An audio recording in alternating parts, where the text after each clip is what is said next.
The United States was on the verge of dissolution on March 9, 1861, when Abraham Lincoln arrived in Washington, D.C. for his first inaugural address. The states of South Carolina, Georgia, Alabama, Mississippi, Louisiana, and Florida had all voted to secede from the Union, and Texas's governor had been overthrown for refusing to secede. The departing administration of President James Buchanan had bankrupted the Treasury, while his Secretary of War, John Floyd, had secretly shifted Union armaments to Point South to arm the intended insurrection. Fort Sumter, South Carolina, was surrounded by armed secessionists ready to strike, and an assassination plot against Lincoln was planned, along with a plot to disrupt the official counting of the Electoral College ballots in the capital. General Winfield Scott, a hero in the War of 1812, took measures to secure the capital with thousands of federal troops. Any man who attempted by force to obstruct or interfere with the lawful count of the electoral vote should be lashed to the muzzle of a 12-pound gun and fired out of a window of the Capitol. I would manure the hills of Arlington with fragments of his body, were he a senator or chief magistrate of my native state. It is my duty to suppress insurrection. My duty. This siege of the Capitol and coming war was for Lincoln not merely a conflict between the North and the South, but a world war against the British Empire.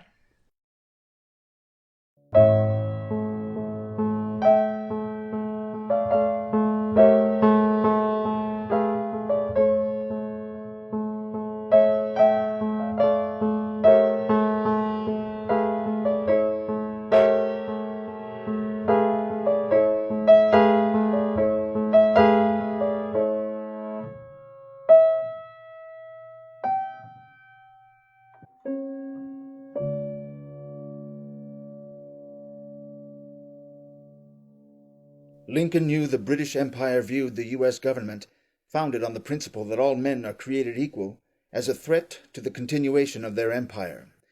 Lincoln also knew that the British Empire had not only steered the development of the present secession, but had organized continuous secession movements to break up the Union since the American Revolution. Alexander Hamilton, the first Treasury Secretary and founder of the American system of economics, was assassinated in 1804 by Aaron Burr, the Vice President of the United States.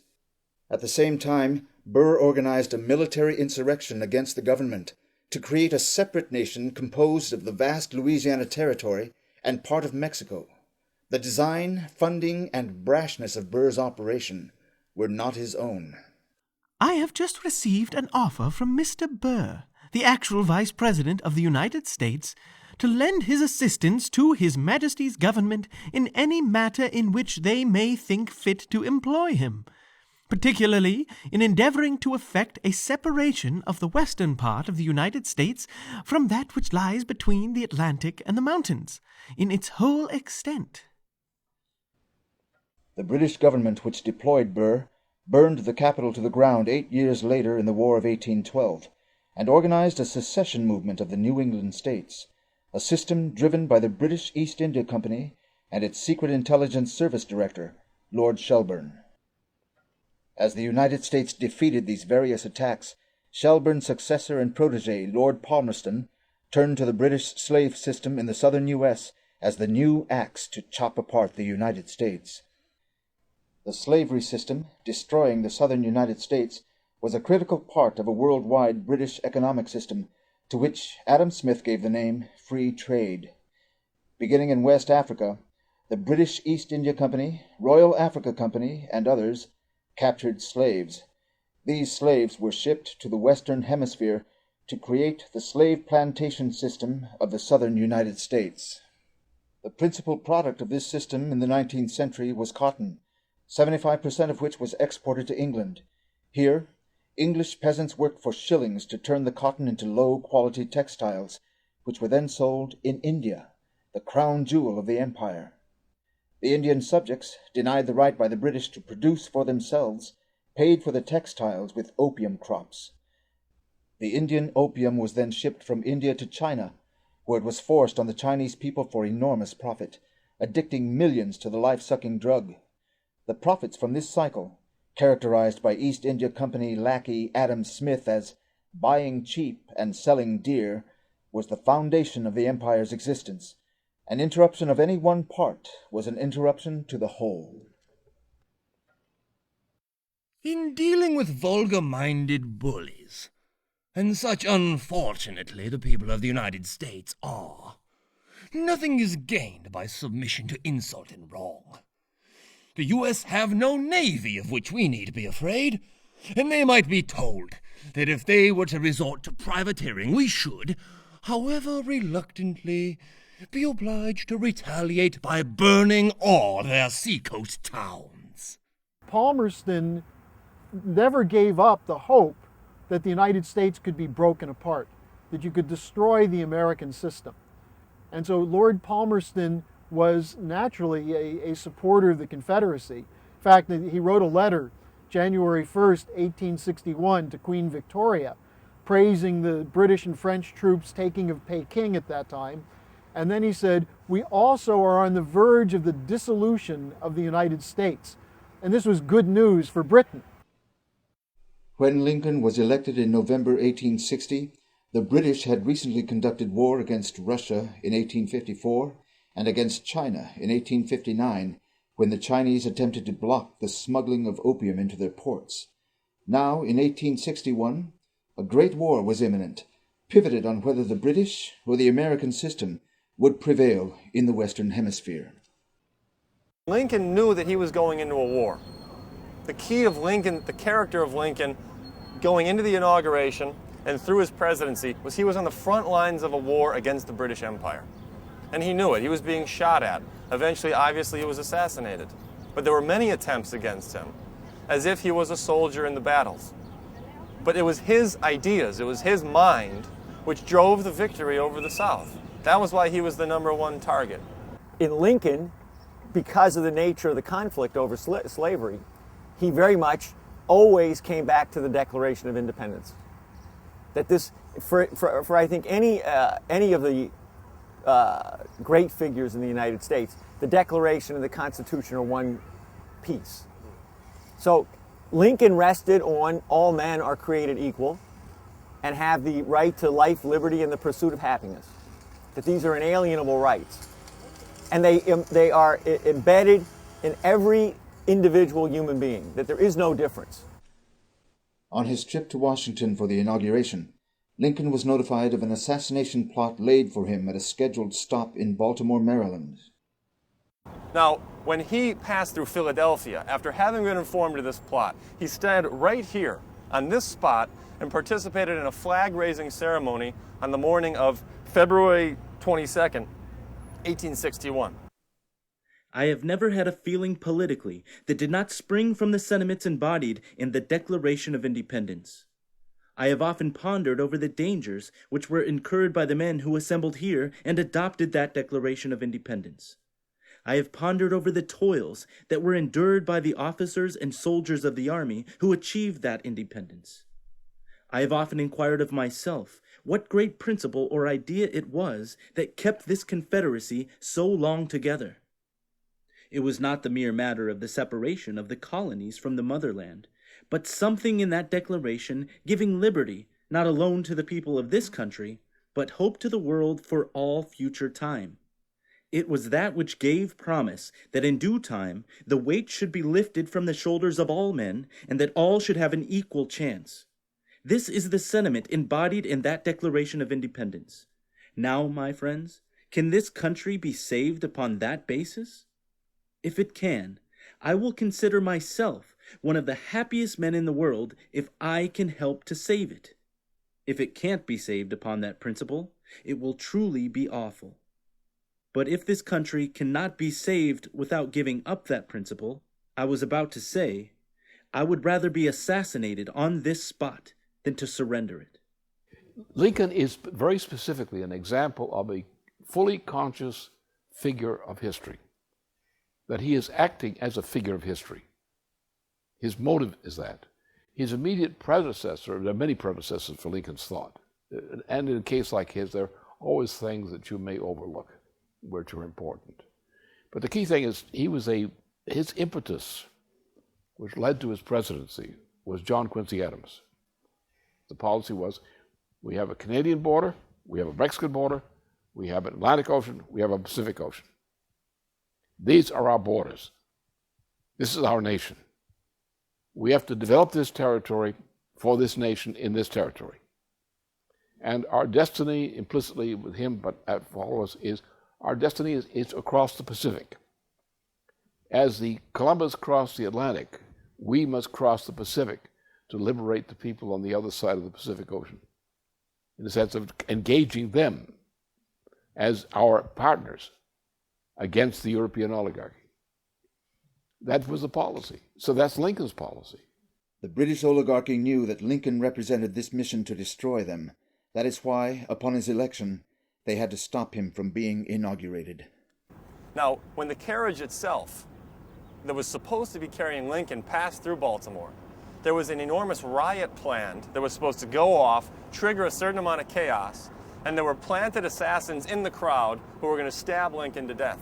Of course, when the stagecoach rolled through, the riot began, but Lincoln was not in the stage. Lincoln was already in Washington, D.C. I hold that in contemplation of universal law and of the Constitution, the union of these states is perpetual. Perpetuity is implied, if not expressed, in the fundamental law of all national governments. It is safe to assert that no government proper ever had a provision in its organic law for its own termination. Descending from these general principles, we find the proposition that in legal contemplation, the Union is perpetual, confirmed by the history of the Union itself. The Union is much older than the Constitution. It was formed, in fact, by the Articles of Association in 1774. It was matured and continued by the Declaration of Independence in 1776. It was further matured, and the faith of all the then 13 states expressly plighted and engaged that it should be perpetual by the Articles of Confederation in 1778. And finally, in 1787, one of the declared objects for ordaining and establishing the Constitution was to form a more perfect union. But if destruction of the Union, by one or by part only, of the states be lawfully possible, the Union is less perfect than before the Constitution, having lost the vital element of perpetuity. It follows from these views that no state upon its own mere motion can lawfully get out of the Union, that resolves and ordinances to that effect are legally void, and that acts of violence within any state or states against the authority of the United States are insurrectionary or revolutionary according to circumstances. 1 month after Lincoln's inauguration, the Southern Rebellion began. The Confederate Army received huge support from Palmerston's British Empire throughout the war. However, Lincoln defeated the Confederacy by reviving the superior moral principle and industrial might of the nation. Even amidst civil war, Lincoln advanced the unity of the United States, as with his launching of a transcontinental rail project and encouragement of settlement by immigrants of lands west of the Mississippi. 2 days after the surrender of the Confederacy in April of 1865, Lincoln spoke on his policy for bringing the South back into the Union as if they had never left. Only 3 days after that, Lincoln was assassinated. The trigger man, John Wilkes Booth, was no lone gunman. Booth had been recruited to the assassination plot years earlier through a nest of Palmerston agents in British Canada, such as George Sanders, a paid operative of the British Empire's Hudson Bay Company, and John Surratt, a regular agent of the London-based Confederate Secret Service. The federal government itself identified this, convicting 8 people and hanging 4 on the charge of conspiring with these and other agents harbored in British Canada. However, these principal British agents, such as Surratt and Sanders, although wanted by the federal government, fled to safety in Great Britain. The Lincoln murder was a desperate British reaction to the defeat of their century-long strategy for dissolution of the United States. But instead of the United States dissolving into chaos, Lincoln's ideas became more powerful through his death. Because of Lincoln, the transcontinental unity of the nation would be achieved a few short years later. but also the living power of the U.S. Constitution and Declaration of Independence emerged over empire as a power in the world. In the eyes of foreign nations, the young United States, previously only a daring experiment in law and government, now had validated its principles. Through individuals like Henry C. Carey, who had been Lincoln's economic advisor, the United States underwent the most rapid industrialization and economic growth of a country that humanity had ever seen. This development was driven by economic policies explicitly against British free trade, such as the highest tariffs in the history of the U.S. These tariffs banished the British Empire's cheap slave labor goods from American markets, allowing manufacturing, infrastructure building, and population growth to steam ahead. British free trade, industrial monopoly, and human slavery travel together, and the man who undertakes the work of reconstruction without having first satisfied himself that such is certainly the fact will find that he has been building on shifting sands and must fail to produce an edifice that will be permanent. Look where you may, you will find prosperity to exist in the inverse ratio of the connection with Britain. As Carey wrote, everywhere where British free trade was implemented, it destroyed people, it destroyed food supply, it destroyed resources, it destroyed soil, it destroyed what civilization might have existed. You bring in British free trade, what's left? Destruction. Protecting the development of your population, your core capabilities, agriculture, industry, and so on, that's protectionism. So when you look at this, no country has ever developed without protection. None. Not any country in Europe, not anywhere. On May 10, 1869, the last spike in the transcontinental line was driven. For the first time, the historic mission of the U.S. project was met. A nation unified through manufactures and infrastructure from east to west, north to south. Think about this. This is after a 4-year-long civil war, tearing apart the United States, half a million human beings killed, an equivalent number, huge amounts wounded, maimed for life. You'd think that the nation would have been crippled for a long time to come after this, as the British intended. This nation came out of the Civil War with a type of unity and a type of economic development that the world had never seen. We became a world's leading power economically within 10 years, 15 years of the Civil War. In 1876, Henry Carey organized the U.S. Centennial Celebration, inviting the world to see how Republican principles had transformed the youngest nation on earth into the most prosperous. 9 million visitors attended, including official foreign delegations composed of scientists, engineers, economists, and industrialists. What these observers saw was the opening of an incredibly vast new field of human potential, such as had never existed in the world before that point. Amidst the awesome array of drill presses, saws, printers, water pumps, and more, sat Henry Carey's literature stand of books and pamphlets, educating visitors on the virtues of the American system of economics.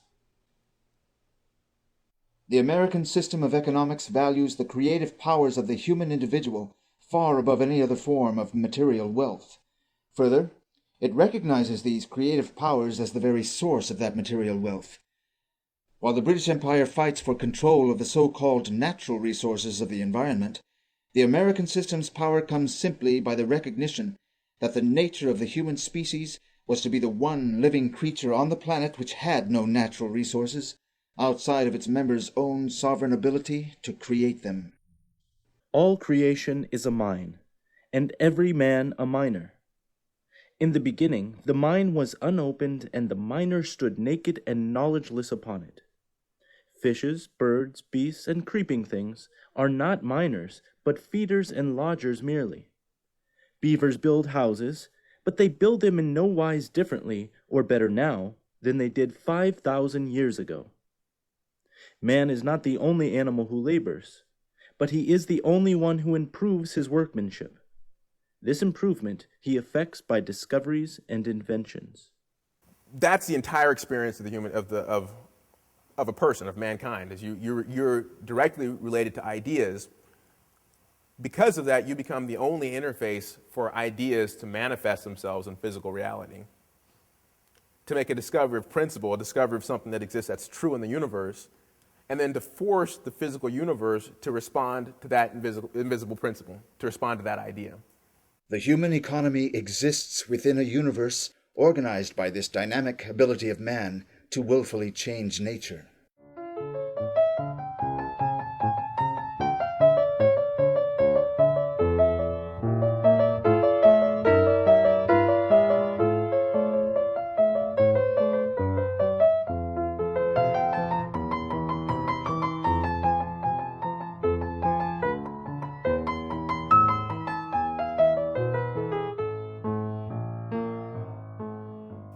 For the human species, you have to ask yourself what's required for that spread, that texture, that growth of humanity into these areas. What's required? There are certain things you need as predicates. Do you need water? You need food? Yeah, some similar things to plant and animal life. But for the human species, you need the ability to creatively introduce those things yourself, such as, for instance, irrigation. The human species, if you want to introduce human life into a desert, we don't wait for water to appear in the desert. We irrigate the desert. The source of that is in the individual, lies in the individual human mind, as opposed to, a collective process or something. What it requires is that you have individuals in your society who have been educated up to the level where they're able to contribute something of their own. A discovery we make in nature usually involves something that's already happening. But we make a discovery of how that's happening. Okay? Now we turn that discovery we've made into a way of changing nature by our acting in use of that principle. So mankind is not like an animal. We have a power of the animals. This is what we call true creativity. The ability to discover universal principles and use these to change the universe. Only mankind can do that. Only the human individual mind can do that. No animal can do it. To create something entirely unique and new, something original in the entire course of what's been discovered so far in the course of humanity, that capacity exists in every single human individual. And the idea that every single individual has that potential is lovely and exciting to us. In opposition to the American system, the British Empire treats the power of human insight as a threat to its power. With empire there is no divine spark of human reason which profoundly transforms nature. With empire, man is only a different form of cattle.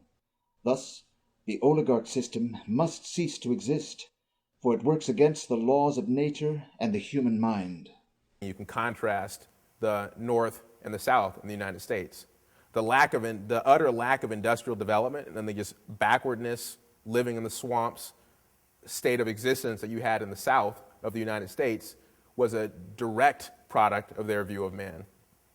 It was a direct product of the fact that a slave society is incapable of this kind of, the kind of feudal society you had in the South is incapable of creative discovery. In the wake of the Centennial Convention, teams of American military engineers, economists, and diplomats carried the American system of economics back over the Atlantic and the Pacific, consciously seeking the end to the British Empire system of world domination. In Russia, American railroad engineers worked with Russian Transportation Minister Count Sergei Witte, Dmitry Mendeleev, and others to organize a system of high tariffs and construction of the Trans-Siberian Rail project modeled on Lincoln's American Transcontinental. The very first locomotive on this Trans-Siberian was built in Philadelphia by the Baldwin Company. By 1890, the Russians were planning a Bering Strait bridge to connect by rail to America. In France, heavy tariffs were instituted, along with an expansion of rail. French Foreign Minister Gabriel Hanotaux developed plans for the development of the Nile River area of Africa and for a rail link to the Russian Trans-Siberian project. In Japan, E. Pishine Smith, a close collaborator of Henry Carey, traveled to Japan's Meiji court to shape the rapid transformation of the country into a modern industrial power. The Japanese became a leading American ally in Asia, creating the first ever independent national bank on that continent. In China, where the British had unloaded crates of opium, American Civil War engineers unloaded crates of Baldwin locomotives. Kerry ally Horton Barker worked with the Chinese Emperor's circles for the creation of a joint Chinese-American bank to fund telegraph lines, rail, and industrial mining. And in Germany, the American system reached its greatest application anywhere outside the United States through the actions of Chancellor Otto von Bismarck, who had been an ally of the American system from the days of his youth. Bismarck himself had been a close friend of some of the American students who had been explicitly sent over by John Quincy Adams to study at Göttingen, at Jena, at Berlin, to basically study universal history as it was taught by Schiller and by the von Humboldts. 3 years after the American centennial, Bismarck broke Germany's free trade system, implementing an American-inspired tariff policy for Germany. The kinship between Germany and the U.S. became so strong at this time that Republican congressman and Civil War veteran William McKinley quoted Bismarck's speech for a German tariff from the floor of the U.S. Congress. The success of the United States in material development is the most illustrious of modern time. The American nation has not only successfully borne and suppressed the most gigantic and expensive war of all history, but immediately afterward disbanded its army, found employment for all its soldiers and marines, paid off most of its debt, given labor and homes to all the unemployed of Europe as fast as they could arrive within its territory, and still by a system of taxation so indirect as not to be perceived, much less felt. Because it is my deliberate judgment that the prosperity of America is mainly due to its system of protective laws, I urge that Germany has now reached that point where it is necessary to imitate the tariff system of the United States. Under this policy, just as had occurred in the United States, Germany emerged as a national power on the world stage. Bismarck's circles, in collusion with French industrialists, began planning rail links to the Trans-Siberian system of Russia and the construction of a Berlin to Baghdad rail system to create a new, previously non-existent trade route to all corners of the world.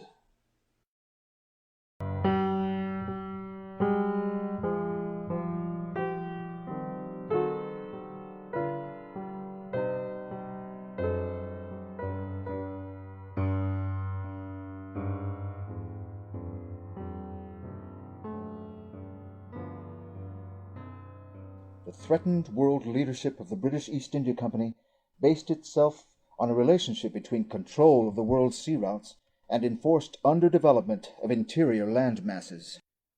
The acquisition of strategic naval ports, or choke points, marked here in red, was the pivot of the system. By controlling these ports and corresponding sea lanes, the British dominated trade, using colonies such as India or African nations as sources of cheap raw materials and slave labor.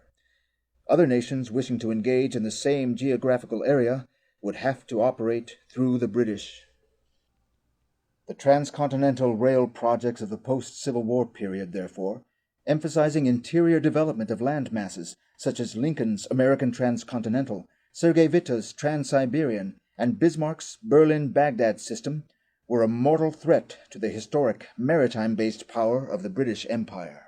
We were aggressively promoting the American system, and the British at that point decided that the only thing that they could do to prevent the successful spread of the American system and the buildup of these rail connections and the land bridge across Eurasia was to blow up the world.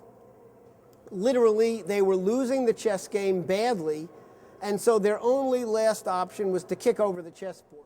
Under this geopolitical view, British imperial policy toward the end of the 19th century turned to the creation of a great world war, pivoted on pitting Russia and Germany against each other. The intention of this policy was not for any nation to come out as the victor, but rather for all nations involved to be destroyed. In Germany, Bismarck was conscious of this geopolitical strategy. In correspondence he wrote about his nightmare of coalitions, that alliance of France, Russia, and Britain which would encircle Germany and destroy her in war and economic ruin. Bismarck was committed to alliances which allowed for Germany to develop, but he also understood that these alliances required the benefit of the other. That is, that the unification of Germany occurred in a war against France and Austria. But he was willing to form an alliance with Austria. He had his own alliance with France because he realized that if he were at war with these countries, Germany wouldn't be able to develop. So his commitment to the Three Kaiser League, the alliance with Russia, the alliance with Austria, that wasn't popular with some of the smaller German states that were incorporated in Germany. But Bismarck's argument was that this policy created the best potential for Germany to develop its industry, to increase its markets, and to have peace. He also negotiated with the Russian Tsar, secretly, behind the back of his own Kaiser, because the Kaiser was going to agree with the Kaiser of Austria, this old fart there, still the emperor, in a Balkan War. And the Balkan War involved Slavic peoples, which were part of the Orthodox Church network, as the Russians were part of the Orthodox network. So it was an attempt by the British to organize another religious war between Orthodox and others, as Western and Eastern Christianity. He knew you don't do that. So he entered into a secret agreement, he did, behind the back of his Kaiser, two Kaisers, the first Kaiser and the second one, Wilhelm I and Wilhelm II, who was a completely British fool, and said that he would sabotage any attempt to support Austria in a Balkan War. So as long as he was in power, the war couldn't go off, because the British plan was to have Russia and France attack Germany at the same time, and to use the Habsburg-Balkan War as a trigger for that purpose. So no, let's sabotage it. Bismarck's insight and diplomatic skill thwarted all British attempts to pit Germany against Russia in war. His understanding of how European powers were manipulated by the British, and his counter-policy of alliances with nations for peace, meant that for a British-orchestrated world war to succeed, Bismarck had to be eliminated. During these years, Prince Edward Albert, the protege of Lord Palmerston and the son of Queen Victoria, made himself dictator of British foreign policy. For the next 20 years, he would personally oversee the elimination of all obstacles to the creation of a nightmare of coalitions, beginning with Otto von Bismarck. His greatest weapon in his work was not the gunboat, but insight into turning the vices and weaknesses of individuals into the most destructive weapons against them. The removal of Bismarck began with the use of one of Edward's greatest allies, his in-depth knowledge of the personal defects of his nephew, Kaiser Wilhelm II of Germany. Edward Albert, and partly is able to operate through this insane oligarchical royal family system, where, you know, the Tsar of Russia, the Kaiser of Germany, they're all part of his family. They're all offshoots of Queen Victoria. You know, when you think of an oligarchy, you kind of think of a termite mound. With the queen termite, this gigantic blob about 20 times the size of her consort, pumping out eggs, and every other termite is there to aid the queen in her eggs. When you have a bunch of noblemen who intermarry, you have family connections, but you also weaken the bloodline, so to speak. And so you had these figures like Kaiser William II, very inferior intellect, very much influenced by the pomp and circumstance of the empire. Kaiser William II, I think in 15 years, had 37 design changes in the costumes of the Imperial Guard. He loved parades, but he was also desirous of flattery. He was very insecure. And so a court around him started saying from the moment he emerged, you can't be like Frederick the Great, his ancestor, if you have a Bismarck running policy. Under orders from Prince Edward Albert, Kaiser Wilhelm ousted Bismarck from the German chancellorship in 1890. This event marked the beginning of World War I. The long fuse of the British Empire's attack on the American system was now lit. After his ouster, Bismarck foretold the great coming war. For my part, I am no longer under any obligations towards the personalities now in office or towards my successor. All the bridges have been broken down. The tide, which used to connect us with Russia, has been severed. Personal authority and confidence are lacking in Berlin. If the country is well ruled, the coming war may be averted. If it is badly ruled, that war may become a 7 years' war. Prince Edward Albert and his sycophants now unleashed hell on earth. The nightmare coalition of Russia, France, and Britain, which Bismarck had worked to prevent, Edward now sought to create. Every nation in Europe and Asia which had responded to the United States' successes would be targeted for destruction. In 1894, French President Sadi Carnot was assassinated. Edward's Anglophile circles within the weakened French government then launched the Dreyfus Scandal. This involved the fraudulent conviction of French Army Captain Alfred Dreyfus, of Jewish-German descent, as a traitor. This scandal would continue for 12 years, giving birth to an anti-German and anti-Semitic right-wing turn in France. Temporarily overcoming his known disdain for the yellow races, Edward Albert and his sons, through continuous official visits to Japan, personally organized the brainwashing of the Emperor Meiji of Japan. Albert, as he had also done with Wilhelm, preyed on Japan's island mythology. You are an island in Asia, just as we are an island in Europe. As we rule over Europe, you shall rule over Asia. With England's help, Japan will become a great naval power. Under this direction, Japan launched war against China in 1894, using its largely British-built navy, and grabbing huge tracts of Chinese territory where U.S. and Russian industrialists had hoped to build critical links for the Trans-Siberian Rail Line. Although the advances achieved in the wake of Lincoln's Civil War victory were being quickly crushed in Europe and Asia, the United States remained at this time a stronghold of power and independence against the British Empire. Under newly elected President and Lincoln devotee William McKinley, economic and political progress were charging forward. McKinley's commitment to the continuation of the U.S. policy against free trade were more explicit than any United States president had ever made them. 30 years of protection has brought us to the first rank in agriculture, in mining, and in manufacturing development. We lead all nations in these 3 great departments of industry. We have outstripped even the United Kingdom, which had centuries the start of us. Her fiscal policy for 50 years past has been the free trade, revenue tariff policy of the Democrats. Ours, for 31 years, the protective tariff policy of the Republicans. Tried by any test, measured by any standard, we lead all the rest of the world. Protection had vindicated itself. McKinley immediately adopted a tariff policy, a protectionist policy, that had the British freaked out. In fact, the British sent key operatives over to the United States to work in 1896 in the campaign against McKinley. McKinley's election was a major obstacle to the British Empire's promotion of free trade and war.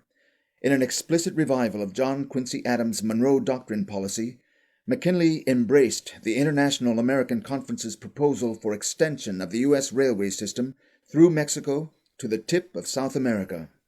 This project, if completed in conjunction with the Russian plans for a Bering Strait rail link, would make it possible by the beginning of the 20th century to travel from Western Europe to the southern cone of the Western Hemisphere by rail.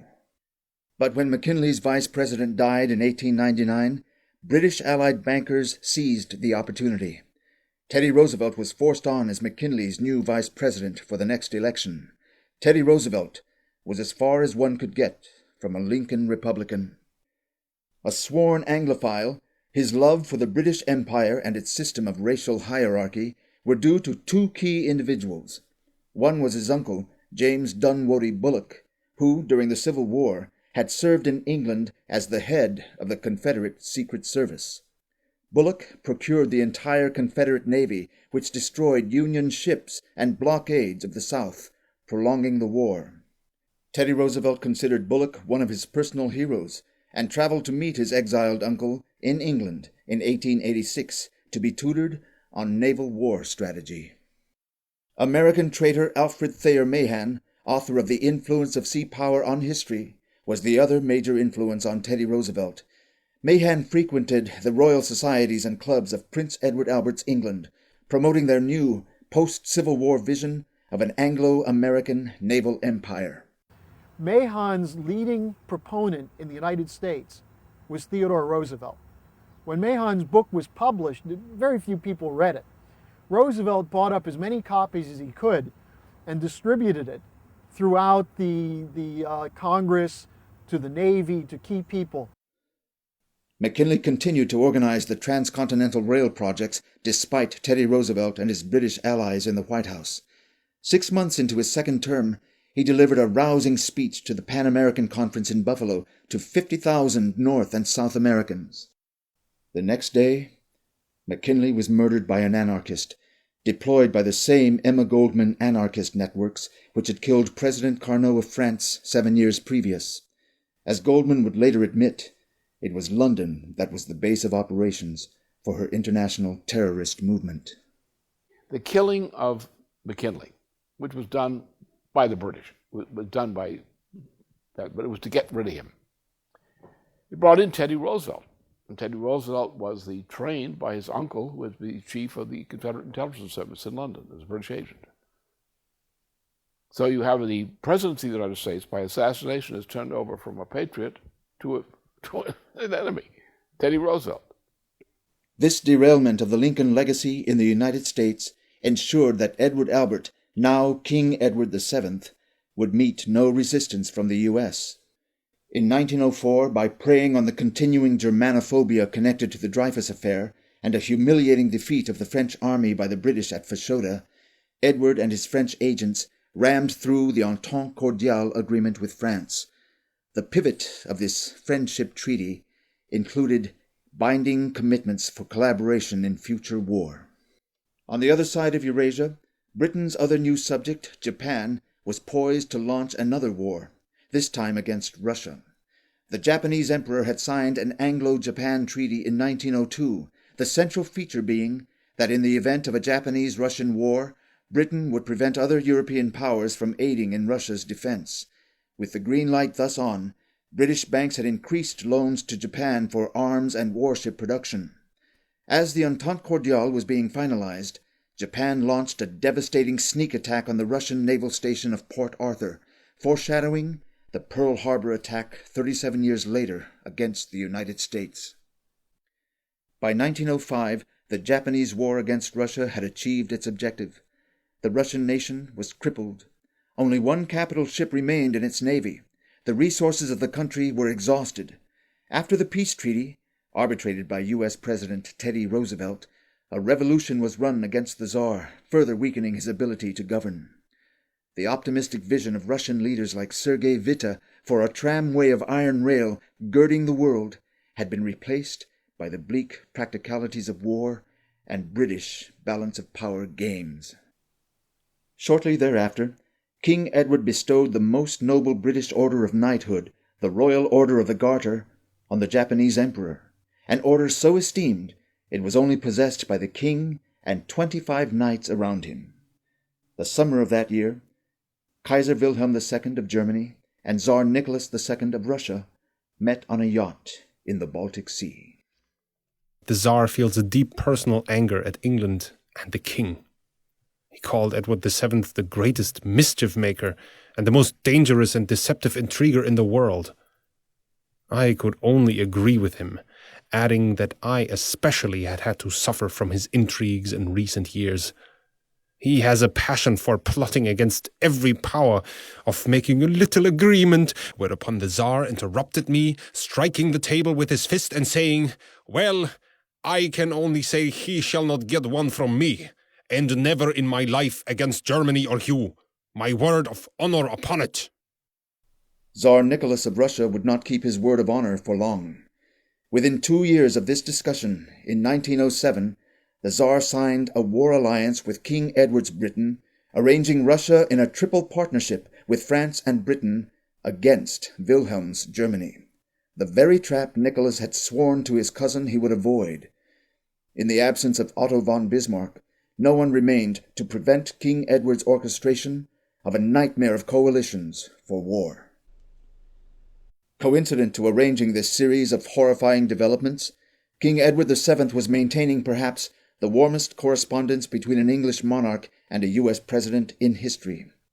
Edward wrote Teddy letters about how the two of them had been placed in command of the two great branches of the Anglo-Saxon race, while Teddy responded that the real interests of the English-speaking peoples are one, alike in the Atlantic and the Pacific. As president, Teddy Roosevelt shut down McKinley's Pan American Rail project. He created East India Company-inspired conservation parks, denying settlers access to land intended by Lincoln for development. And he walked softly with a big stick all over the Monroe Doctrine, turning the U.S. from the leading enemy of empire in the Western Hemisphere to its leading friend. With the post-Civil War power of the U.S. thus chained to British interest, the last fateful steps to the ignition of war were lit in the Balkans. What the British want to do is take an area where there's a confluence of division. You have Roman Catholic, Serbian, or the Orthodox churches. You have some Muslim elements. It's all the leftovers of the Ottoman Empire and the conflicts of the Ottoman Empire. And the British view is we can foment conflict virtually at the drop of a hat in these places. In June of 1914, the heir to the Austro-Hungarian throne, Archduke Ferdinand, rode through Sarajevo, Bosnia, and was assassinated by an anarchist. Predictably, the Austrians reacted by declaring war on Serbia. Tsar Nicholas II mobilized to defend the Serbs, and so likewise the German, French, and British entered the conflict. The Great War, whose fuse had been burning since King Edward's ouster of Chancellor Bismarck, went off. Indeed, the war just started because the war started. There was no reason for this war to start. Everything was in place. There was a buildup of conflict. Every side was building up more of their military capability. Orders were going out. And at a certain point, the armies were on the move and nothing could stop them. And war broke out. But this was a British plan to set this in motion. This is what happens when you have inadequate leadership. William II was a terrible emperor in Germany. Tsar Nicholas of Russia was incompetent. The French government was incapable of addressing the broader strategic questions. They were all putty in the hands of the British manipulators. The British wanted World War I to destroy continental Europe. And you look at the incredible numbers of people who died on the battlefields fighting over a couple of square miles of land, and you see what a tragedy is about. But really, the key to this is Europe is destroyed and demoralized. Because the idea is, how did this happen to us? We're supposed to be civilized, we have science, we have parliamentary democracies, we have culture, and we engaged in a meat grinder where people were slaughtered over inches of ground for 4 years, and nothing could stop it. And this is a war that was fought for no reason. People really know that. In 1915, President Woodrow Wilson brought the United States into the war on the side of the British Empire. An avid Ku Klux Klan supporter, Wilson's election had been made possible by Teddy Roosevelt, who ran a third-party Bull Moose ticket in 1912, splitting enough votes from incumbent Republican William Taft to secure Wilson's victory. Under somebody like McKinley or his successors, the U.S. probably would have stayed out.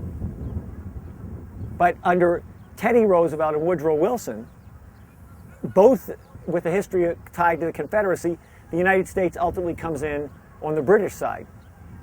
And it becomes a decisive factor. The 24-year-long orchestration of World War I by King Edward VII thoroughly shattered the possibility of ending the British Empire. In Europe and Asia, each nation which had embraced the American system in the wake of Lincoln's assassination had been roped into destroying itself.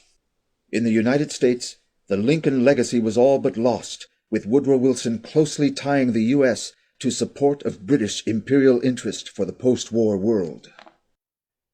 The British Empire itself, now more in control of world politics than possibly ever before, positioned itself to eradicate the potential for the Lincoln legacy to arise again by moving for the permanent eradication of sovereign nation-states. For this, the deceased Edward VII's policy of steering nations into self-destructive conflict with one another would be continued, but around new figures such as H.G. Wells, who had served as the director of British intelligence during World War I. Wells and his collaborators began immediately to sow the seeds for another great war, this one to wipe away nations and pave the way for world government. Wells was a particularly nasty, evil, but very intelligent guy. And so in both his literary writings, his novels, his short stories, and then in his non-literary, non-fiction writing, particularly his Open Conspiracy. What Wells laid out is the idea that you have to create world government, world empire under British domination. This is an independent sovereign state. Yes, we must talk about that. We don't discuss it. We don't approve of independent sovereign states. You don't approve. We mean to stop them. That's war. If you will. All right, I think we know how we stand. The British foreign policy for Germany in the post-war period reflected the exact aims of Wells's policy. The Versailles Treaty of 1919, imposing nearly all of the post-war reparations on Germany, meant an undoing of all of Bismarck's previous successes, and a dissolution of Germany as a sovereign country. At gunpoint, the most productive agricultural lands and natural resources were seized. Ships, locomotives, and half of the nation's gold reserves were taken away. Social programs were eliminated, industries privatized, and vicious waves of speculation unleashed on the Deutschmark. The Reichsbank desperately printed mountains of currency in the vain hope of covering the unpayable debt, leading to the hyperinflation crisis of 1923. The British had finally reconquered Germany. In Southwest Asia, the same policy was pursued. Secret negotiations of the British Arab Bureau and French Foreign Ministry had created the Sykes-Picot Accord, which mandated British control of the Palestine, Transjordan, and Iraq region, and French control of Lebanon and Syria. Still to this day, the manipulation of religious and ethnic tensions to create wars in this region echoes back to this repositioning of empire. In the United States, the same banks and cartels dismantling the German nation positioned themselves for similar actions against the already weakened American system. J.P. Morgan's bank, located at 23 Wall Street, had been established as the American arm of a British bank and steered as an insurrection into American finance since the 1860s. By the 1920s, the House of Morgan operated more akin to a cartel than a bank, with no public function and a board which reached into thousands of American companies, industries, and utilities. The hand of Morgan was known to be monarchical in the land of American finance, only subsumed in power by the British Empire he was acting for. It was this vast financial network which would take over the political parties, install a series of London and Wall Street-controlled presidents like Calvin Coolidge, and advise the dismantling of the American system. By 1928, John J. Raskob, a J.P. Morgan asset who had built his fortune through insider speculation, rose to prominence in the Democratic Party. Raskob lent the bankrupt Democratic Party more than $300,000, nearly erasing their debt. Raskob was then appointed chair of the Democratic National Committee, where he exerted powerful influence over the party's politics. Controlling things on the Republican side of the aisle was another J.P. Morgan agent, Thomas Lamont. Lamont was a financial liaison to both Imperial Japan and Mussolini's Italy. In 1925, when Mussolini's party was nearly bankrupt, Lamont came in with $100 million of J.P. Morgan money to bail him out. This same Thomas Lamont also provided daily consultation to the U.S. President Herbert Hoover. In October of 1929, The rampant speculation of the 1920s culminated in Black Friday. It was a 1920 line collapse. And it collapsed amidst a period dominated by euphoria. You can't beat the system. This is our system. Everything is fine. You can't beat the system. So like the boomers today, can't beat the system. Well, we go along with it. We go along with it. That's the system. We learn to live with the system. We learn within the system. We adapt to the system. We're going to be successful. We're going to make it. The financial crash on Wall Street spread throughout the economy as a whole. And so you had not only massive unemployment through the collapse of the entire industrial and agricultural base of the economy, but you really were headed into the direction of real social despair bordering on social chaos. Well, the shock was great. But then 1930, 31, 32, 33, it was a horrible nightmare for them. People, you'd see them, the crowd waiting on the soup kitchens to eat breakfast in Manhattan, lined up, dressed of people who had been considered themselves well-to-do in the previous time. Now they are with their top hats, their suits, and so forth. They're out there in the street, practically begging for a meal. Look, this was a very dangerous period. This was the period when there was an effort by the Morgan interests to put a fascist government in power in France around Pierre Laval. This was the period of the Spanish Revolution when the fascist regime of Franco was put in. Hitler was in power. Mussolini was in power. There was a pro-fascist movement in Britain centered around Lord Beaverbrook, which was moving to take over Great Britain. And there were bankers on Wall Street who supported this, including the grandfather of our current president. Prescott Bush was working through the Harriman interests to fund Hitler. Through these networks, and directed on the ground by Reich Bank President Hjalmar Schacht, millions of dollars were injected into the Nazi Party. By January, German President Hindenburg was pressured to put Hitler in as the Chancellor, and by February 27, 1933, the Reichstag building was set on fire by a Nazi Party member. The Nazis blamed this on the Communist Party, and then used the fear inspired by the events as a pretext to give Hitler emergency dictatorial powers.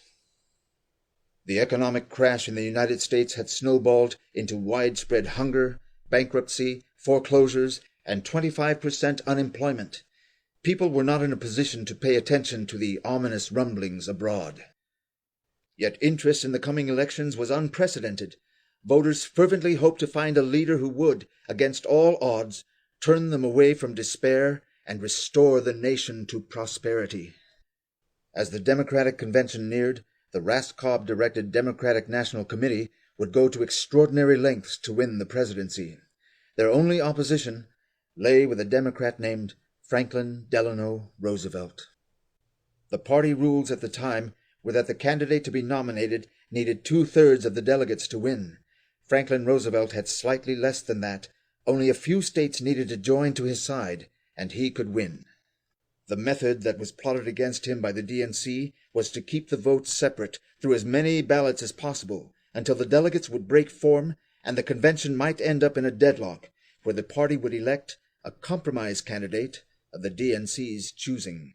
They had various candidates available, any one of whom would have been acceptable as long as it wasn't Franklin Roosevelt.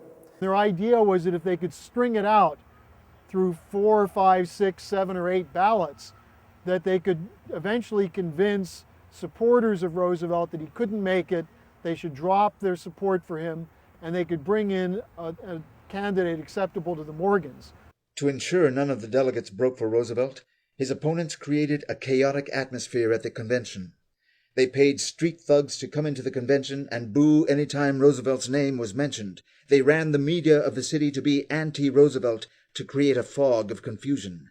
They even went to the extent of pressuring Roosevelt's delegates to break from him while they ate at restaurants and while going to their hotel rooms in the interim hours of the convention. Indeed, Roosevelt did not get enough on the first ballot, the second, or the third.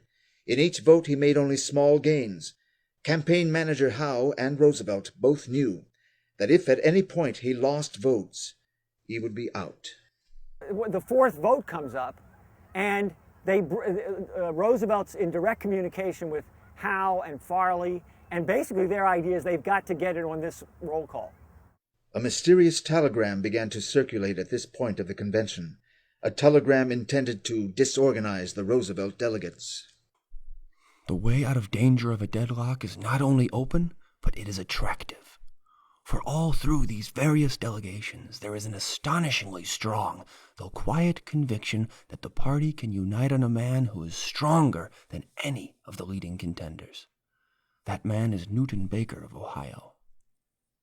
Roosevelt responded to this effort to demoralize his supporters by sending his own telegram from Hyde Park, New York. I am in this fight to stay. This is a battle for principle. A clear majority of the convention understands that it is being waged to keep our party as a whole from dictation by a small group representing the interests in the nation which have no place in our party. My friends will not be misled by organized propaganda, by telegraphs now being sent to delegates. Stick to your guns. It is clear that the nation must not and shall not be overridden.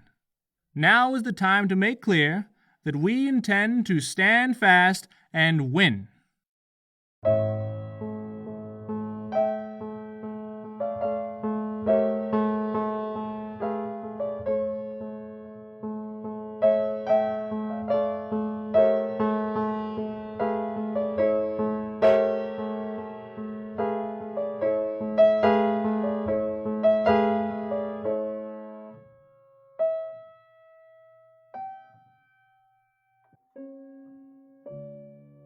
The fight at the convention was not an internal Democratic Party struggle, but a conflict over whether the Lincoln tradition of American politics or the British system of empire would prevail in the world. Franklin Roosevelt knew this to be the issue of the convention. He knew this not as a recent discovery, but something which was fundamental to his thinking throughout his life. In Roosevelt's case, it was a very explicit sense of history. Now, the earliest I can identify it is this paper that he writes on Hamilton, I think when he's about in his late teens or something like that. It's clear that he does have a sense, like Lincoln, of being a continuation of the American Revolution, that his sense of identity is in the American Revolution.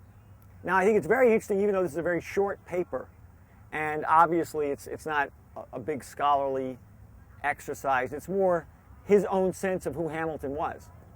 George Washington, the first president under the Constitution, made Hamilton Secretary of the Treasury, the greatest of the cabinet offices. As Hamilton had stabilized the problems of state, so now he ordered the finances of the country, and it was his impetus that removed for all time the risk of disintegration of the states. None appreciated this solidarity more than Aaron Burr, who, defeated for the presidency in his race against Jefferson in 1800, largely through the efforts of Hamilton, saw in this greater financial security the banishment of his dream of establishing a Northern Confederacy. Roosevelt was aware, even in his description of Hamilton, that it was an American system, as he later refers to it, versus the British. Roosevelt's great-great-grandfather was a close collaborator of Alexander Hamilton in the creation of the Bank of New York, of some of the strategy around the establishment of the First National Bank. Isaac Roosevelt was a great American patriot of that period. And his portrait hung in the dining room of the Roosevelt family home up in Hyde Park, New York. So I think he had a very personal connection to the founding fathers, to, in particular, Hamilton, maybe because of his grandfather's ties to this. And it gives you a sense how somebody lives. Hamilton lived in Roosevelt. And that was his, I think, idea. In 1920, Franklin Roosevelt, then only 38, had been selected by the Democratic Party as the vice presidential candidate. He stumped the country. Franklin visited 38 states and gave over 1,000 speeches. Franklin's policies were focused on the development of natural resources and improving the working and living conditions of the population. Amidst this momentum, Franklin contracted the life-threatening disease poliomyelitis. At a critical moment in his political career, he had to drop out of politics and concentrate his every effort on battling a life-threatening disease. Franklin and his family turned this period of illness and convalescence into a constructive period of his education into all fields. There are times when I think that Franklin may never have been president if he had not been stricken. You see, he had 1,000 interests. You couldn't pin him down. Then suddenly there he was, flat on his back, with nothing to do but think. He began to read, he began to think, he talked, he gathered people around him. His thoughts expanded, his horizon widened. He realized even more profoundly that it's the human being's mental capabilities, the human mind, that is who you are, and that's your strength. And if you rely on that, in effect, you can be the President of the United States even though you're crippled. The physical side means nothing. I saw Roosevelt only once, between 1921 and 1924, and I was instantly struck by his growth. The man emerged completely warm-hearted, with humility of spirit, and with a deeper philosophy. Having been to the depths of trouble, he understood the problems of people in trouble. He was young, he was crippled, he was physically weak, but he had a firmer grip on life and on himself than ever before. He was serious, not playing now. Politics had become important to him as a means to a good life. Although not yet fully recovered from polio, these conditions led Franklin to run for governor of New York and to address the 1928 Democratic Convention. Our people must not acquiesce in the easy thought of being mere passengers, so long as the drivers and mechanics do not disturb our comfort. We must be concerned over our destination, not merely satisfied that the passing scenery is pleasant to the eye.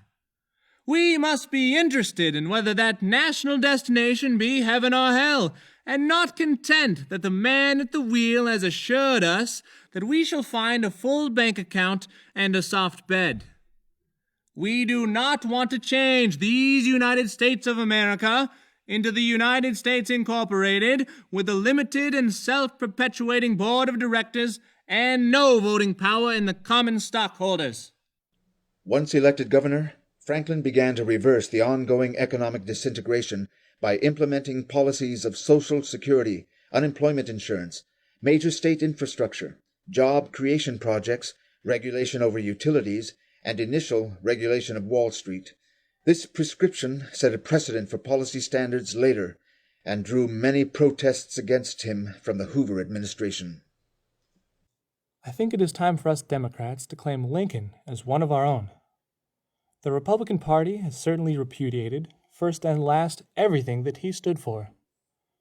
Those in charge of the national government believed that individual and collective private action could restore the prosperity, and that the restoration of such prosperity is the sole objective. By 1930, the Republican Party had become the party of financial speculation and free trade. In the midterm election of that year, the Democrats gained a majority in both congressional houses, and the next presidential election was expected to deliver similar results. Lewis Howe had planned a presidential bid for Franklin in the 1936 election, but the nation's economic conditions prompted an earlier run. Because of his success as governor in New York, Franklin was seen by many to be the likely Democratic Party nominee. To combat Franklin, early in the campaign cycle, John Raskob moved the repeal of prohibition into the forefront of the party politics. This issue was intended to create a wedge between the Northern and the Southern Democrats, and in a letter to the party published in early 1932, Raskob threatened that, were the party not ready to come together around this issue, the Democratic Party should break up and a third Liberal Party should be formed. Franklin perceived the true intention of these actions as an attempt by a financial elite to undermine the Democratic Party's chances in the election and retain control of the nation's economic policies. I know that you will agree with me in believing that we face in this country the concentration of all power economic and political, in the hands of what the ancient Greeks would have called oligarchy. Going into the 1932 convention, you had people who were outright fascists and Nazis, who were the American equivalent of Montague Norman, Hjalmar Schacht, and the European bankers who wanted to install Hitler because they wanted a war in Europe. And so Roosevelt was facing those kinds of obstacles.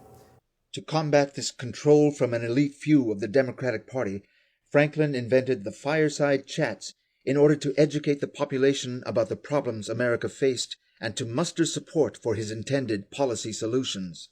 These unhappy times call for the building of plans that rest upon the forgotten, the unorganized, but the indispensable units of economic power.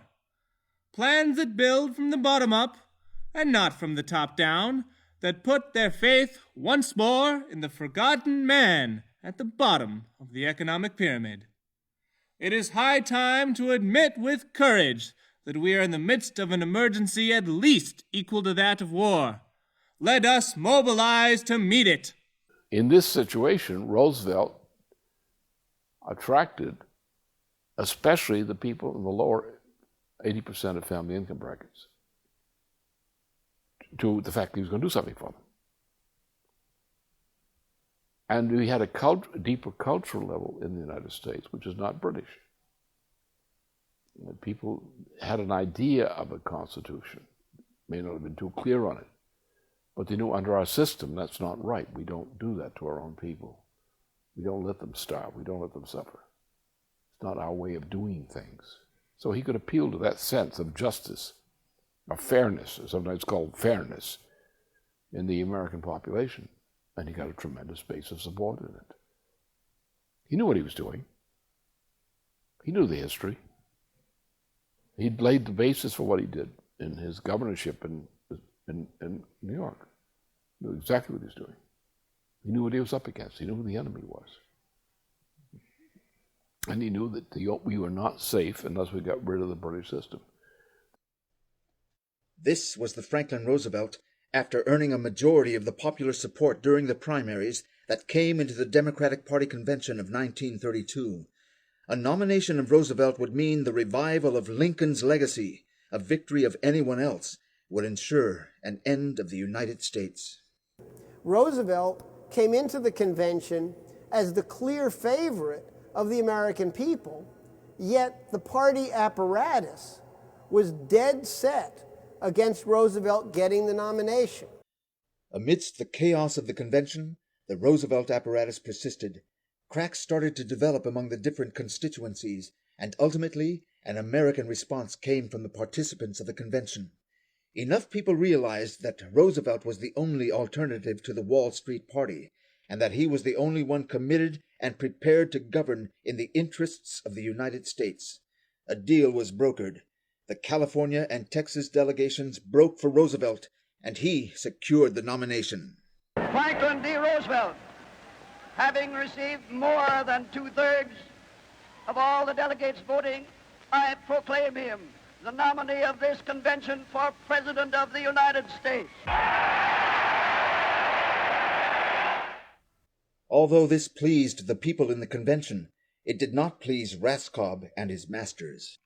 It seems unbelievable that the Democratic Party, born and bred in the fine old aristocracy of the South, and always fostered and nourished by a conservative people, such as Smith, P.S. DuPont, and myself, is now turned over to a radical group such as Roosevelt's. Hearing of his nomination, Roosevelt broke tradition, took a major risk at the time, and flew an airplane to Chicago in order to address the people of the convention directly and to draw the battle lines of his campaign. There are two ways of viewing the government's duty in matters affecting economic and social life. One is to see to it that a favored few are helped, and hopes that some of their prosperity will leak through, sift through to labor, to the farmer, to the small business man. That theory belongs to the party of Toryism, and I had hoped that most of the Tories left this country in 1776. Our Republican leaders tell us economic laws, sacred, inviolable, unchangeable, cause panics which no one could prevent. But while they prate of economic laws, men and women are starving. We must lay hold of the fact that economic laws are not made by nature. They are made by human beings. The power that parties get is significant. It's significant as a factor on the scene. But what's decisive is the leadership, which is always centered in one or two or more individual minds who are actually driving history in that direction with ideas, as Roosevelt did, with ideas. By the election in November of 1932, Roosevelt won and was ready to begin his New Deal for the nation. It looks, my friends, like a real landslide this time. In Florida, 2 weeks before Roosevelt's inauguration, an anarchist emerged from the crowd and fired 5 shots at Roosevelt. The bullets intended for Roosevelt did not hit their mark, but undoubtedly Roosevelt knew, much like President-elect Lincoln before him knew, who his enemies were. On March 4th, 1933, Franklin Roosevelt was inaugurated as the 31st President of the United States. This great nation will endure as it has endured, will revive and will prosper. So first of all, let me assert my firm belief that the only thing we have to fear is fear itself. Nameless, unreasoning, unjustified terror, which paralyzes needed effort to convert retreat into advance. Yes, the money changers have fled from their high seats in the temple of our civilization. We may now restore that temple to the ancient truths. So between Lincoln and Roosevelt, we didn't have an American president who was able to fundamentally transform the United States with this idea of the American system. Roosevelt understood this. He understood it from his studies of Hamilton. I'm sure he also understood Lincoln's policy very clearly, because so much of what he did was an echo of Lincoln. Within hours of his first day in office, Roosevelt began a comprehensive reorganization of the nation's economy. Illustrative is the case of Chief Aide Harry Hopkins, who, armed with only a card table, a pot of coffee, and a telephone, hired 11 million Americans and spent $20 million in the first 3 hours of the administration. With the Civilian Conservation Corps, Rural Electrification Administration, the Four Corners Projects, and others, Roosevelt launched the largest peacetime mobilization of manpower and materials the world had ever seen. As an incredible example, the Tennessee Valley Authority transformed one of the most backward areas of the nation into an industrial powerhouse. This was the plan: to chain the river through a series of giant dams, checking the flood, to open it to navigation from its mouth to its headwaters.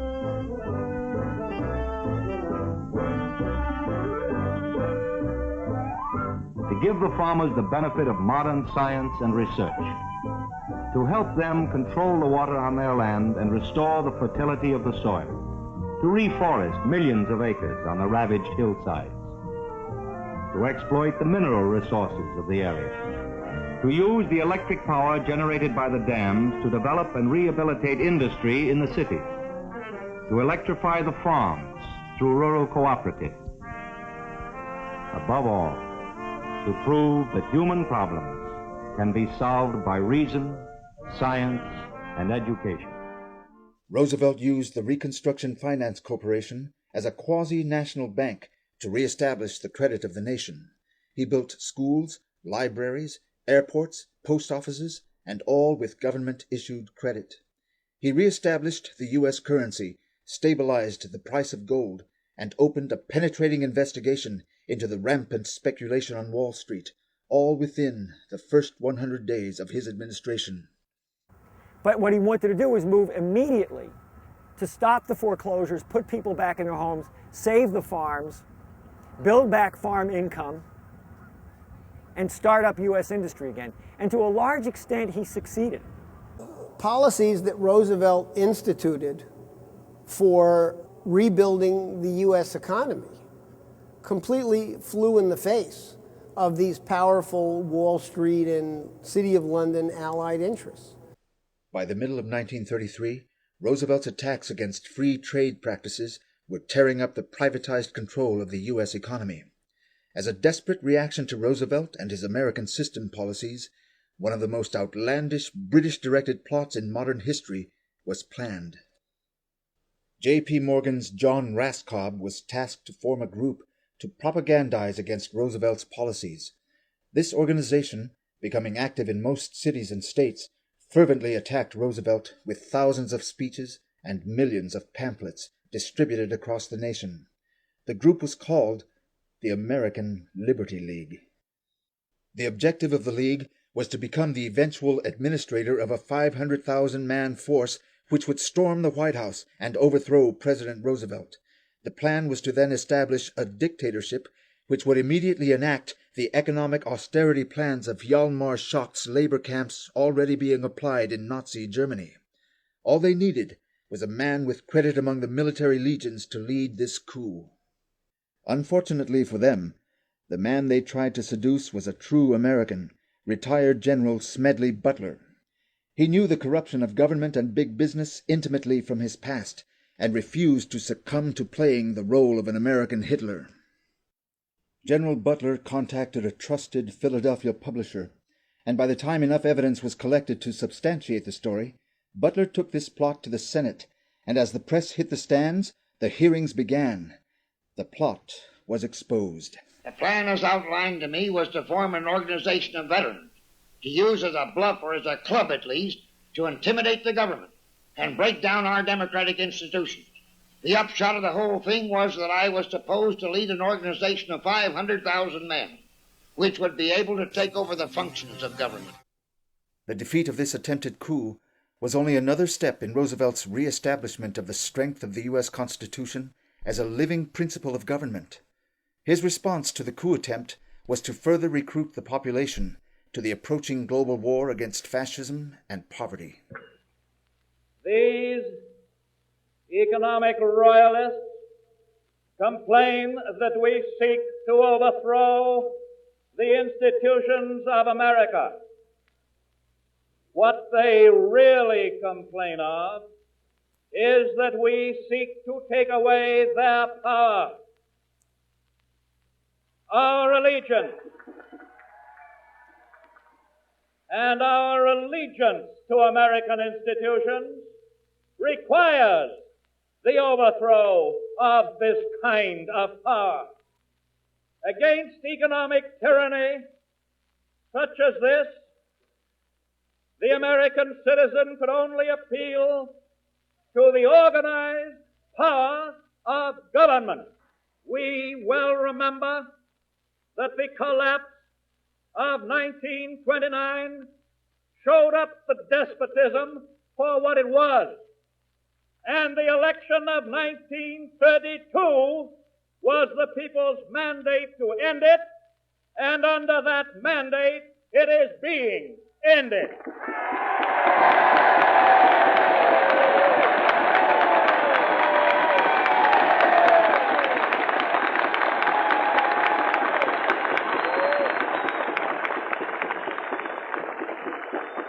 It is not alone a war against want and destitution and economic demoralization.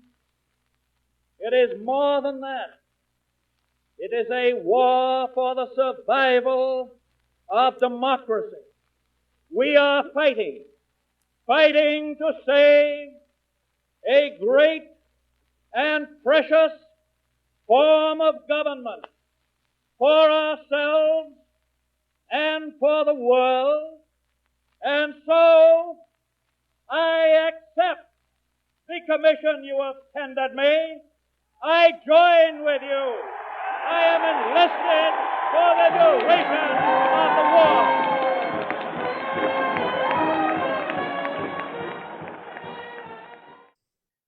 The story of the battles and the plans for World War II has been told over and over again.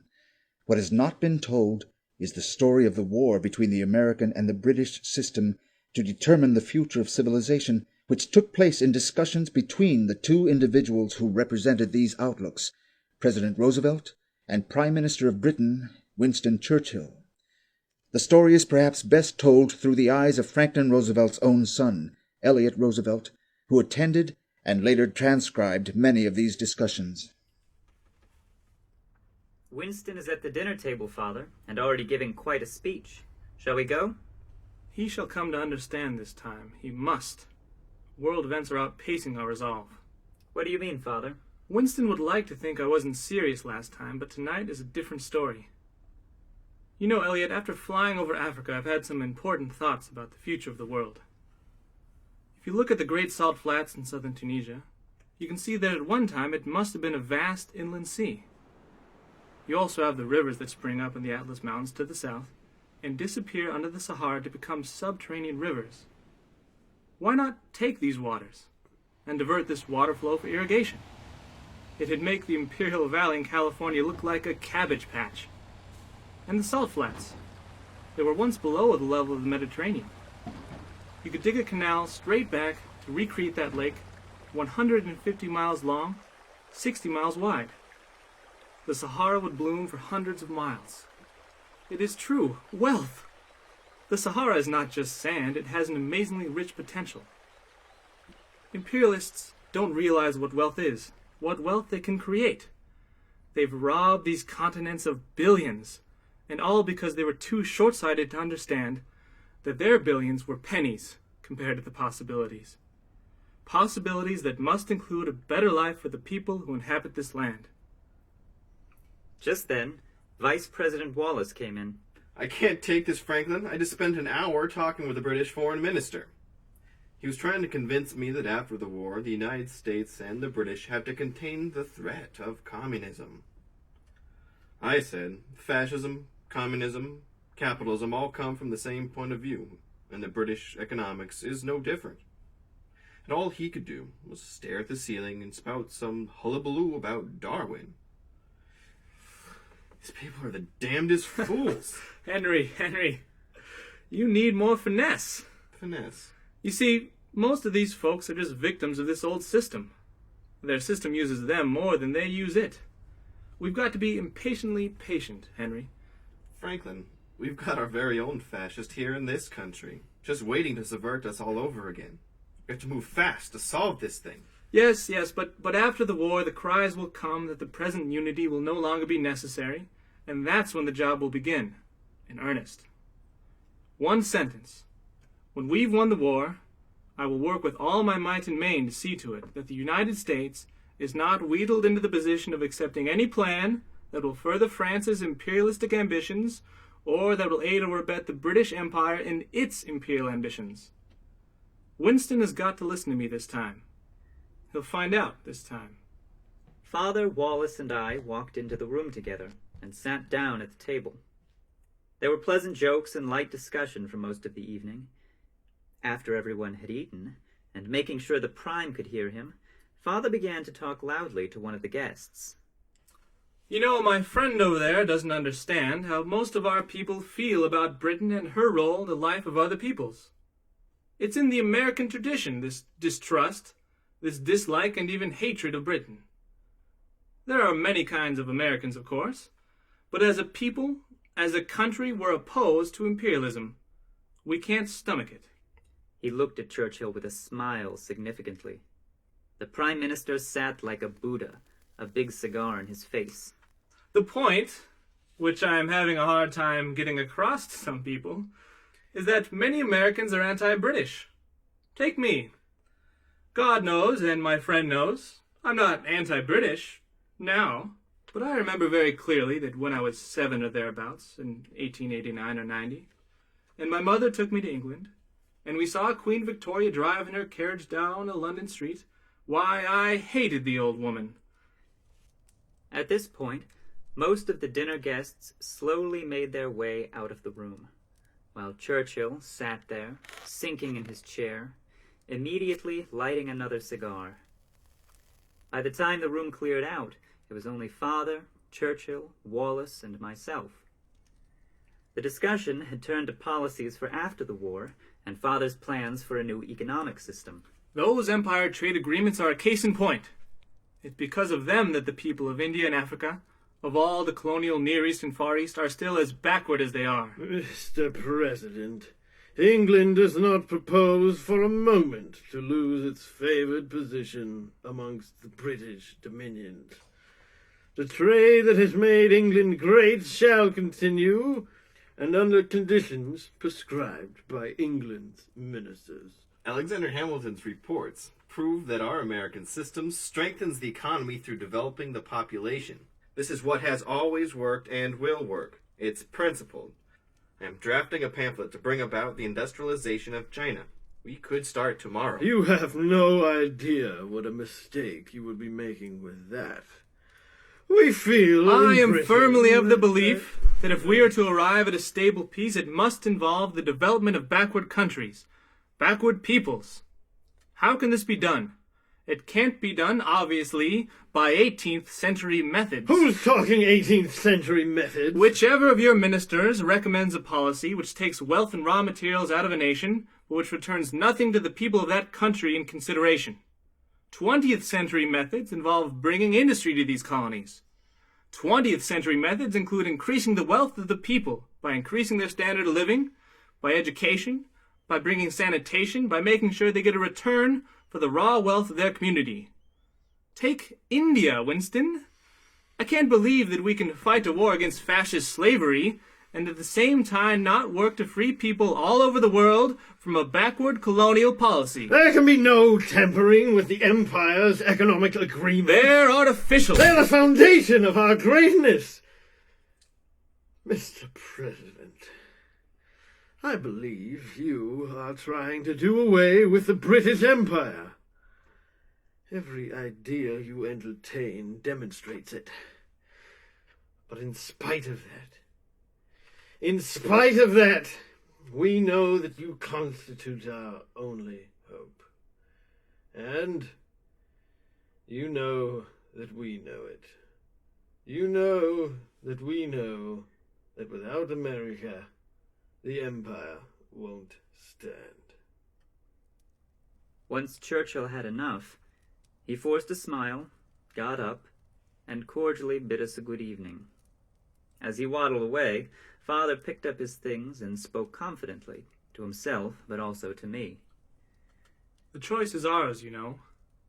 We have a chance to use our influence in favor of a more united and cooperating world. This nation has a rendezvous with history. Roosevelt's vision of the post-war agreements between the Big Four, the United States, Britain, China, and the Soviet Union, were for them to be responsible, under the principles of the Atlantic Charter, to form the United Nations, which would oversee the banishment of colonialism worldwide and bring the power of technological development to nations across the globe. Under the leadership of President Roosevelt, the United States created a potential for global cooperation, threatening the end of imperialism on the planet. For the first time since Lincoln's victory in the Civil War, the world was moving in the direction of defeating the oligarchical principle and establishing a global community of sovereign nation-states. Under the presidency of Roosevelt's chosen successor, Vice President Henry Wallace, that future would have been secured. Some have spoken of the American century. I say that the century on which we are entering, the century which will come out of this war, can be and must be the century of the common man.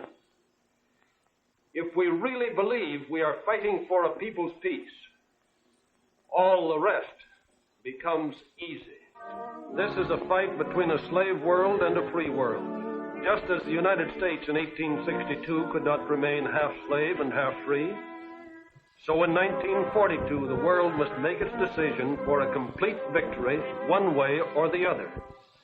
The people, in their millennial and revolutionary march, toward manifesting here on earth the dignity that is in every human soul, hold as their credo the four freedoms enunciated by President Roosevelt. We who live in the United States may think there is nothing very revolutionary about freedom of religion, freedom of expression, and freedom from the fear of secret police. But when we begin to think about the significance of freedom from want for the average man, then we know that the revolution of the past 150 years has not been completed, either here in the United States or in any other nation in the world. We know that this revolution cannot stop until freedom from want has been attained. Tragically, President Roosevelt's health then took a dramatic turn for the worse, and as the war was coming to a close, the British operatives in the Democratic Party pressured Roosevelt to replace Wallace with Harry S. Truman in the 1944 election. Truman was not committed to fighting for Roosevelt's principles, but had proven himself willing to submit to Churchill's post-war outlook. By April 1945, OSS Chief William Donovan met President Roosevelt in the Oval Office. Upon his departure, having witnessed the president's condition, Donovan grimly remarked to his trusted aide, "It's over. It's all over."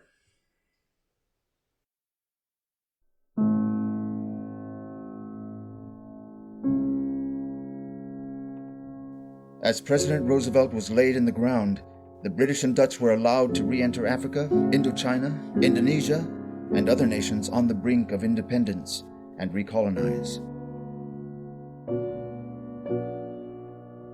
2 nuclear bombs were dropped on the nation of Japan by Harry Truman, even as that nation was entering surrender terms. Instead of collaboration for rebuilding the world, the U.S. followed Britain's plan into a nuclear standoff with Russia, which would divide the world for the next 40 years. The U.S. presidency was, with a few exceptions, steered by the British to revive free trade as the hegemonic system of the global economy. Leaders like John F. Kennedy, Malcolm X, Martin Luther King, and Robert Kennedy, who challenged these problems, were assassinated. The intended policies of Franklin Roosevelt for the post-war world are still waiting to be implemented today. Lincoln was assassinated. The British were out to kill him. And they did. And in some ways, maybe that's easier to deal with. We should have kept Lincoln alive. But Roosevelt, he died. That seems to be a random event. It leads to a certain existential outlook. But what if we thought of it in a different way? What if we thought, no, see, he doesn't really die if we don't let him die. We have the ability as human beings to keep alive that which was unique about him. His mental capability, his discoveries, his social dissemination of ideas, his creativity in organizing other people. If we kept that alive as a universe where the minds of people is what we valued, what they discovered, what they act on as human beings, going back to this idea that Roosevelt discovered it was his person, not his physical being, then their death would diminish them less. They'd be more alive in us. It is the leadership of individuals, not the unfolding of events, which determines world history. Now is the time for a new generation of Americans to revive the legacy of FDR and Lincoln and rise up to relegate the British Empire to the trash bin of history once and for all.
In a symbolic gesture, American troops destroy the Nazi Party emblem.